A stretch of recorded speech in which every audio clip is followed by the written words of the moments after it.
नमस्ते प्रणाम भोजपुरी भाई लोग को। बहुत खुशी के बात बाकी आज अवधेश भैया के बारे में कुछ बोला था नहीं। अवधेश भैया के गाना शूट हो गया है लेवा तलन तजा। आप सबके बहुत जल्द मिलेगा सुनने के लिए, देखने के लिए एनवी वीडियो को चैनल को सब्सक्राइब कीजिए, लाइक कीजिए, दोस्तों में शेयर कीजिए। आप सबके वीडियो का पूरा लिंक डाल देते हैं, आप सब देखें और चैनल को सब्सक्राइब करें, लाइक करें, दोस्तों में शेयर करें। अच्छा वीडियो लगे तो कमेंट करें और दोस्तों में शेयर करें, लाइक करें और कमेंट करें।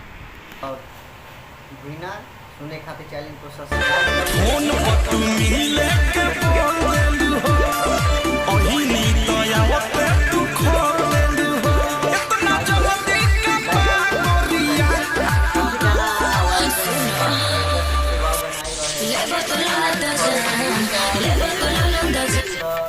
एगो गाना काफ़ी बाजा रहा है मार्केट में, तहलका मचा के भेजे बा। एगो और गाना आ रहा है टुन ब्याह के के मन बा, एगो ट्यूशन में लइका पसंद बा। हाँ तो भूलना चाहिए गाना बहुत मार्केट में धमाल ले वो तलन तजा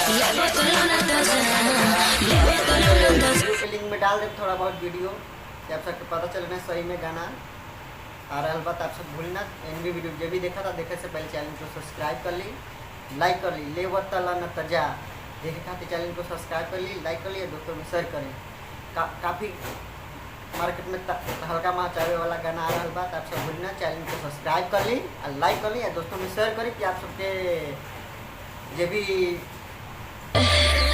छोटे भाई बोला था इन भी वीडियो के बाद चैनल के माध्यम से, तो आप सब जाएं और चैनल को सब्सक्राइब करें, लाइक करिए, शेयर करें कि आप सबके पता चले कोई भी नया नया गाना आई आप सबके पता चलिए एनिमे वीडियो में कि ना। एक दिन गाना के पहले लिंक बता दिया जाता है कि आप सबके पता चले कि ना सही में भाई गाना आ रहा होगा। अब जाइए भूली ना चैनल को सब्सक्राइब कर ली, लाइक कर लिए, दोस्तों में शेयर कर ली। ले वो तला न तजा बहुत बहुत अच्छा गाना वायरल अभी चला था इंस्टाग्राम पे, बहुत सारा लोग वीडियो बनाए ले बना। आप सबके वीडियो डाल देता नहीं, आप सब देखी जाए गाना का प्यार कर दीजिए। अब पोस्टर भी रिलीज हो गई बा और शूटिंग भी हो गई वीडियो पे। तो आप सब भूली ना चैनल को सब्सक्राइब कर ली, लाइक कर लिए, दोस्तों में शेयर कर ली। आप सबके बहुत जल्द मिली उदेश का गाना सुने के। ले बोतल न तजा, ले बोतल न तजा। आप सब भूली ना इन भी वीडियो के चैनल को सब्सक्राइब कर ली, लाइक कर ली।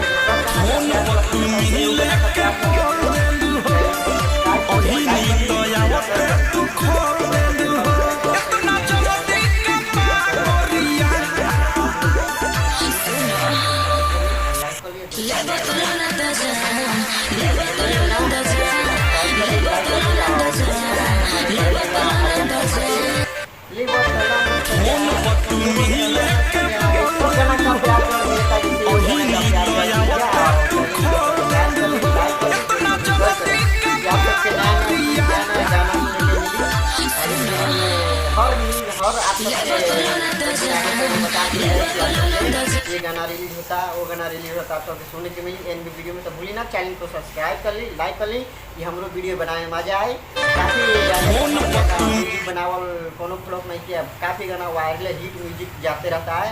आप सब बने रहे एन वीडियो में देखने के लिए। चैनल को निहार आज गाए हैं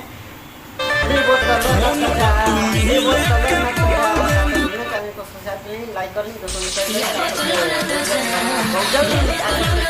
वीडियो रिलीज हुई, वीडियो शूटिंग हुई बा। अब सब बोली ना चैनल को सब्सक्राइब कर ली, लाइक कर लिया, दोस्तों में शेयर करी। तो अवधेश भाई गाना जो लिखे हैं निर्मल बड़े भैया हमारे जोगे जी लिखे हैं गाने का। ले वो तला न तजा, ले वो तला न तजा, ले वो तला न तजा। तो भूली ना चैनल को सब्सक्राइब कर ली, लाइक कर ली। आप सबके वीडियो के लिंक और फोटो डाल देते हैं। गाना तो ना डाल सकते कि क्लेम पा जाए, तो आप सबके वीडियो के लिंक डाल देते हैं, डाल देते हैं कि आप सबके देखें और ये गाना का प्यार कर दें और चैनल को सब्सक्राइब करिए। जब भी हमारे एनवी वीडियो देखा था तो चैनल को सब्सक्राइब कर ली, लाइक कर लिए, दोस्तों में शेयर करें कि आप सब छोटे भाई को वीडियो बनाने में मजा आई और लाइक करम तो जरूर सपोर्ट मिली। आप सबके प्यार दुलार बा, पब्लिक के प्यार दुलार बा। चैनल को सब्सक्राइब करिए, लाइक करिए, दोस्तों में शेयर करें।